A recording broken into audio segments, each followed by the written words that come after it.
Hello, everyone. It's Christy, your digital technology librarian, and I am here with you with yet another Film Rec Friday. It is already the second week of October, if you can believe it. And since we are in the month of things that go bump in the night, I thought that I would try and put together a list of family-friendly Halloween movies.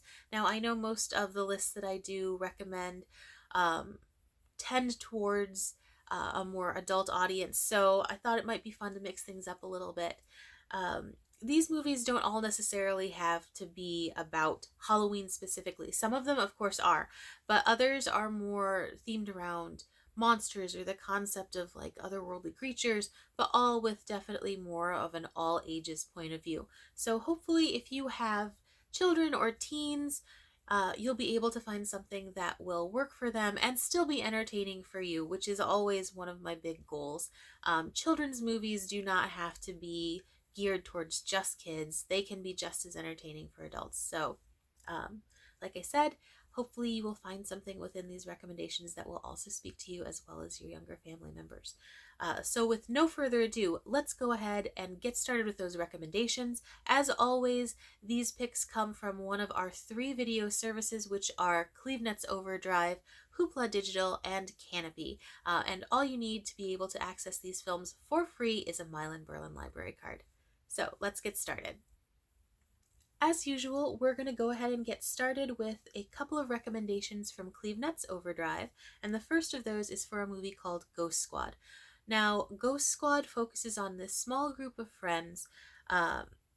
They're definitely kind of outsiders. You know, you've got, as usual, your bully group, you've got like the kids that are really popular and cool, and then you've got pretty much everybody else. Now, these three are especially on the fringe. Now, they love like mysterious legends and looking up local myths and things like that. And they even give their little group of friends a name. It's the Elite Monster Unit. And no surprise, these kids definitely have some troubles with bullies. Um, in fact, the main character ends up liking this girl whose older brother ends up being one of the kids that really bullies them a lot. And that's a theme that goes throughout the film. Now, at one point, they end up getting pushed into this bet where they agree to go to a notorious local spot that's supposedly haunted. Um, and they think they're going to be fine because they're this awesome monster squad, right? Um, they're not necessarily like, it's not smooth sailing, let's put it that way. And lots of antics ensue, and that's one of the big parts of the film. And you know, it's really a really fun little movie. Um, I think the theme of bullying resonates with everyone, regardless of age, and certainly with this film's target audience, which I would say is probably around preteen or so. Now, everybody loves an underdog tale, or at least most of the people that I know, and these kids are definitely underdogs, and you 100% root for them. Um, they picked some really decent actors for children, and then you've also got these little nods like Kevin Nealon plays the dad. So adults can get a little like haha notice moments as well. So it speaks to a lot of different ages. It's not too after school specially. It's really quite a fun little coming of age movie. So if you're in the mood for something that definitely speaks to the underdog in you, Ghost Squad, wonderful movie, recommended. Hopefully you will enjoy it as well. Now, the second movie I want to recommend from CleveNet's Overdrive is The Dog Who Saved Christmas, or The Dog Who Saved Halloween. Sorry, The Dog Who Saved Halloween, which is part of the film series that started with The Dog Who Saved Christmas. Now, The Dog Who Saved Halloween is, you know, an ABC Family movie. It's definitely not the kind of writing that's going to win any major Emmys or anything like that, but it's a sweet little family movie. with a surprisingly big name cast for something that went directly to video, I'm pretty sure. I don't even know if they aired it on the network. Um, it follows Zeus and the Bannisters, the same family that is in the other Dog Who Saved films. And they move to a new house, and next door they discover this sort of really creepy gentleman who is played by Lance Henriksen from the Aliens movie. He was Bishop. Anyway, I'm a huge fan of the Aliens films, so I was super surprised to see him in this. Um, but besides Lance Henriksen, you've got roles being played by Dean Cain, who returns. He was in the other Dog Who Saved films. Joey Lawrence is the voice of Zeus, the dog that you hear throughout the film. And the rest of the cast shows up as well. Um, they Zeus the dog ends up having like this weird partnership with a couple of thieves uh, who end up saving, they all end up working together to save the day. It's weird and it's cute and full of like little kid adorableness. So if you're looking for a lighthearted movie specifically about Halloween that will have plenty of nods to the adults as well, I highly recommend The Dog Who Saved Halloween. Again, while it's not the greatest script in the world, it is a fun little movie and it will keep you entertained as well as your smaller children. So please do check it out, Dog Who Saved Halloween.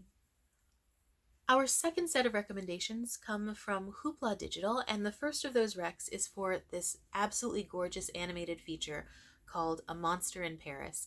Now, A Monster in Paris is loosely based on Phantom of the Opera. So loosely based, in fact, that until I read that, I hadn't actually made that connection. But now, after I know, I can definitely see where those little ties are. That said, significantly lighter than any version of Phantom of the Opera I've ever seen, so no worries on that front. Anyway, basic plotline follows these two characters, Raoul and Emile, after they accidentally create and release a monster onto 1910 Paris. Now, first of all, the animated 1910 Paris is absolutely perfect. It's beautiful. It definitely has that vibe of early 20th century France. It's phenomenal. And second, if you don't fall in love with this creature, I don't know about you. It's it really is such a sweet movie. Um, this monster ends up not being a monster at all. It's just, again, something about perception.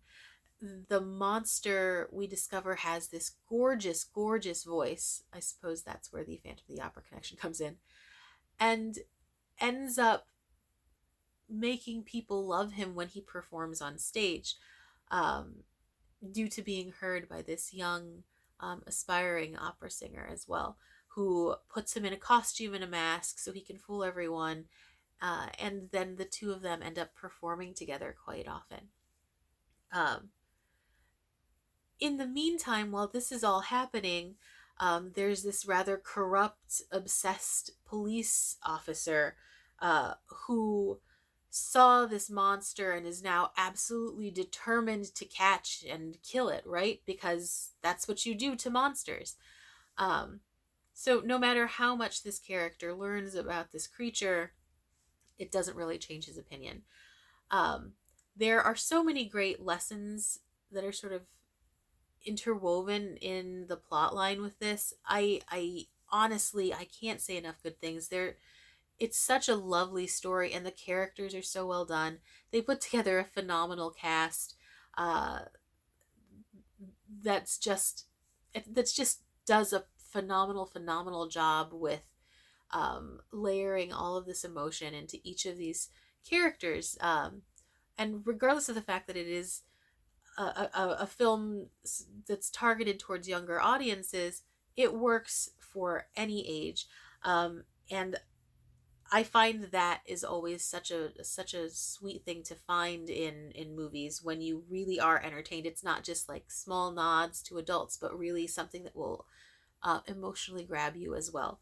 So if you have a chance, please, please, please do check out A Monster in Paris. It is an absolutely wonderful film. You will not regret it. Um, it's a must watch. My other recommendation from Hoopla is a small little movie called All Hallows Eve. It's a coming of age tale. Um, a young girl who just turns 18 discovers that her family, through her mother's line, has been this long standing line of witches. She ends up trying to summon her mother, who passed away when she was younger, and instead summons a significantly more malevolent ancestor. And this story is really all about how she overcomes those situations, how she finds ways to still connect with her own mother and her memories of her mother, and how she comes into her own. I mean, it really is quite a nice coming of age tale.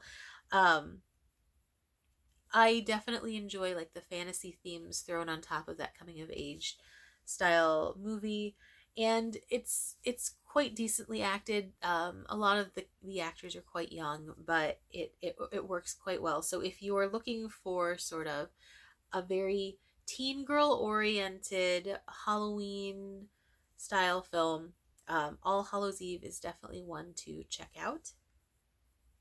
And finally, my last recommendation from Hoopla is for another animated feature. This one is called Igor. Um, Igor is another one of those misunderstood monster creature feature films. Um, the characters in this one live in this world where there are many sort of mad scientists, and evildoers are more celebrated than others. And all of these evil scientists have their own Igors. So, one scientist in particular has an Igor voiced by John Cusack, who has aspirations of his own. And when an accident occurs and Igor is essentially left in charge, he creates his own monster. Except this monster does not behave in the way that he had wanted or expected. Um, the monster, which he inadvertently names Eve, she misunderstands the word evil to be her name, Eve. Is and this Eve is voiced by Molly Shannon, is actually just this sweet, nice girl. I mean, uh, she may have been designed to be evil, but she's just not. She just doesn't care to be. Um, she likes orphans and playing with young children and helping people.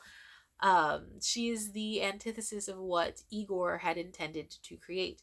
And while he's very frustrated at first, he comes to really care for this character. Um, so in some ways, this is very much a coming of age tale for Igor as well. But it really is such a sweet little movie, um, creature feature, whatever you want to describe it as. It has a lot of really lovely themes. It has great voice acting, like I mentioned already. You've got John Cusack, Molly Shannon is in there. Um, Eddie, I believe Eddie Izzard voices a character. Um, Steve Buscemi and Sean Hayes are in there. It's really very sweet. So if you get the chance, please do check out Igor. Excellent movie. Really fun little watch and good for all ages, I would say. So my last two recommendations are two super quick little views.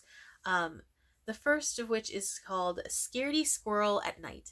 Scaredy Squirrel is its own little set of books, and this one is just a very short animated adaptation of one of the stories.